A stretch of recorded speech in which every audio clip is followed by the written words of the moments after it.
Concursul de caiace a fost inițiat de oameni inimoși iubitori ai acestui sport în colaborare cu primăria orașului Bicaz. Întrecerea a pornit de la barajul Bicaz și s-a desfășurat în 2 etape. Ne aflăm la a 3-a ediție a Bicaz Kayak Fest, o întâlnire care unește majoritatea kaiaciștilor din România.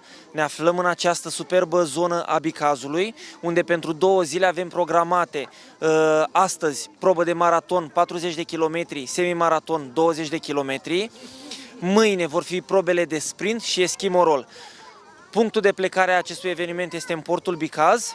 Cei de la semi-maraton vor întoarce în dreptul plajei de la Baicu, iar cei de la maraton în dreptul localității Ceahlău. Traseul este unul ușor, drept exemplu, anul acesta avem foarte mulți începători aflați pe apă.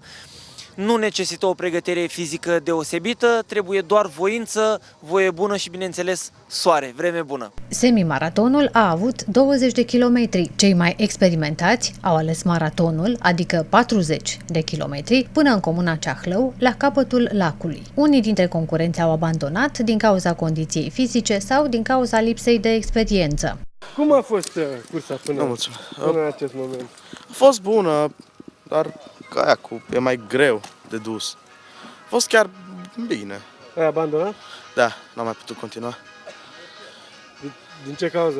Nu a mers caiacul? Sau? Nu că nu am mers caiacul, n-am mai practicat sportul ăsta de foarte mult timp și nu mai aveam masă musculară și eram și obosit. Trebuie să fii bine pregătit. Normal, trebuie să fii bine pregătit ca să poți câștiga. Acest sport este destul de greu de practicat, având în vedere că uneori vremea nu ține cu noi, deci când este foarte, foarte cald, sportivii au de suferit, da? Chiar dacă sunt pe apă, depunând foarte mult efort, automat se supraîncălzesc.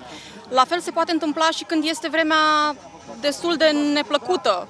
Anul trecut, de exemplu, a plouat foarte tare la ultima probă, chiar spre sfârșitul ultimei probe și era destul de dificil, a plouat cu gheață, deci este destul de greu de muncit. Îți trebuie un antrenament fizic cât de cât ca să poți să ajungi în punctul propus, da? Fie că este semi-maraton, fie că este maraton, 25-40 de kilometri și să te întorci înapoi. Este și periculos? Cât de periculos este? Poate să fie și periculos. Contează foarte mult experiența aici. Primul sosit, un sexagenar, în tandem cu nepoțelul, a făcut aproape 2 ore la semimaraton. Cum a fost cursa? Destul de frigoasă, dar faină. A fost frig? Ai muncit mult la cursa asta? Ți-a fost frică la vreun moment? Nu ți-a fost frică? Nu, că știu că sunt obișnuit cu de-astea. Da, că eu mai mă duc cu barca. Ați ajuns primul înapoi pe Așa s-a nimerit, da. Cum a fost? Bine, bine. Nu-i deosebit, deci 20 de kilometri. Am reușit să-i facem destul de bine.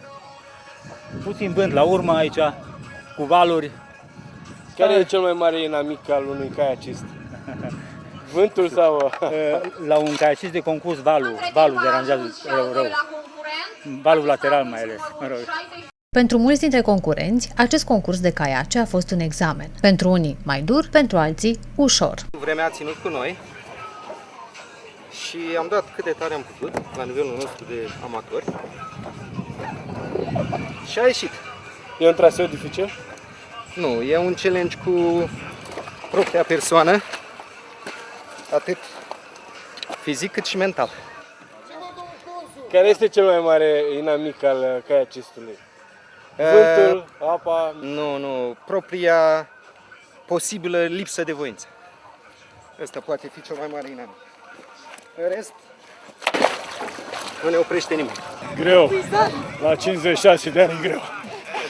20 de kilometri. A fost foarte frumos, puțin valuri acum la sfârșit, dar a fost minunat. În concurs au fost înscrise peste 60 de echipaje.